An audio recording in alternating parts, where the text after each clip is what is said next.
আসসালামু আলাইকুম এভরিওয়ান, কেমন আছেন সবাই? এই যে রিহানকে নিয়ে গিয়েছিলাম স্বপ্নপুরীতে। ও যে কী পরিমাণে মজা পাচ্ছিল! ও শুধু গাছের পাতাগুলো টেনে টেনে ছিঁড়ছিল। মানে এগুলো করতে ও সারাদিন ব্যস্ত ছিল।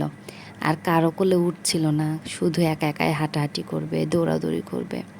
একদিক থেকে ভালোই হয়েছিল, ঘুরতে গিয়ে যদি বাচ্চারা কোলে ওঠে তাহলে পরে একটু সমস্যাই হয়ে যায়।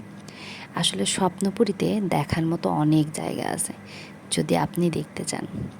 আমরা একদিনে দেখে শেষ করতে পারিনি, যে নেক্সট টাইম আবার যাব।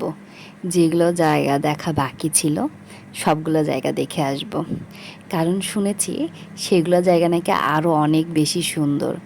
আসলে সময় স্বল্পতার জন্য প্রত্যেকটা জায়গা ঘুরেও সেভাবে দেখা হয়নি, কিন্তু মাশাআল্লাহ যে কয়টা জায়গায় গিয়েছিলাম জায়গাগুলো অসাধারণ সুন্দর ছিল।